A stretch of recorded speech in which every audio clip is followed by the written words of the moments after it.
General entry test number 3 क्या लिखा हुआ है? Which of the following statement is true as per traditional method all account are divided into personal और real account. नहीं भैया, nominal account भी तो होता है, तो ये गलत है। As per tradition all account are divided into asset. नहीं भैया, पर्सनल रियल नॉमिनल होता है। As per modern all account are divided personal real. नहीं भैया, एज पर ट्रेडिशनल मेथड होता है। As per modern all account are divided into asset liability income ex और capital. तो D is the right answer. दूसरा, land purchase क्या है? खर्चा है, एसेट है, लायबिलिटी इनकम है। अगर लैंड मेरा एसेट होता है क्योंकि उसकी रीसेल वैल्यू होती है, तो वो क्या हो गया? मेरा एसेट हो गया। थर्ड, क्या लिखा हुआ है? Salary ₹6 lakh for the year. मैंने सिर्फ 4 लाख रुपए कैश पे किया, तो भैया 2 लाख क्या मेरा एसेट हुआ? अरे भाई, मैंने 6 लाख का खर्चा किया, 4 लाख पे किया, 2 लाख तो मेरा लायबिलिटी हुआ ना। तो A is wrong answer. Salary expense 4 lakh नहीं भाई, सैलरी मेरी 6 लाख है, तो 6 लाख मेरी सैलरी होगी, तो 4 लाख तो मेरी सैलरी नहीं हो सकती है।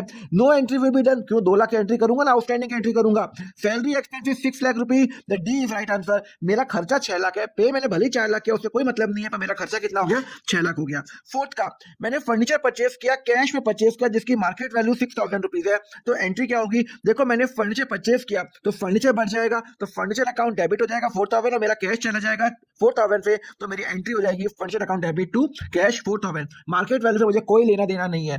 Cash withdraw from the bank, मैंने कैश बैंक से विड्रॉ किया, तो उसकी एंट्री बताओ। जब मैं कैश से विड्रॉ करता हूं बैंक से, तो मेरे पास कैश आता है, तो कैश बढ़ेगा, कैश डेबिट होगा, और जैसे ही मेरा कैश डेबिट होगा, तो मेरा बैंक क्या होगा? क्रेडिट होगा, बिकॉज मैं बैंक से विड्रॉ किया है। तो A is the right answer. Six का, if goods are sold for ₹60,000 and he has paid 20,000, how much will be recorded debtor? भैया, मैंने 60,000 का गुड्स बेचा, 20,000 रुपए ही उसने मुझे पे किए, इसका मतलब है बाकी के 40,000 रुपए आने बाकी हैं, तो 40,000 रुपए क्या हो गया? मेरा डेटर हो गया। बड़ा सिंपल है सर।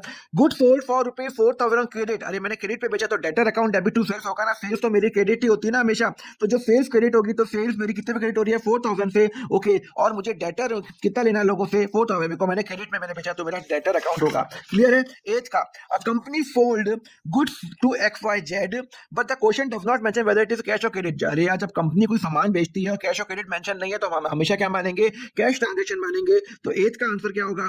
नहीं, it is goods to XYZ। Sorry, यहाँ पे XYZ लिमिटेड लिखा हुआ है, जहाँ पे पार्टी का नाम मेंशन हो, तो वो क्या हो जाएगा? मेरा क्रेडिट ट्रांजैक्शन में। पार्टी का नाम मेंशन है, हाँ मेंशन है, कैश और क्रेडिट मेंशन नहीं है, तो ये मेरा क्या हो जाएगा? क्रेडिट ट्रांजैक्शन रहेगा। मैं आपको रूल बता चुका हूँ। 9, if the question does not mention cash और credit and no party name is given, अगर पार्टी नेम गिवन नहीं है, तो वो हमेशा क्या होगी? मेरी कैश ट्रांजैक्शन होगी। टेलीफोन एक्सपेंस, ये मुझे इसका आंसर आप कमेंट करके बताओ, क्या आंसर होगा?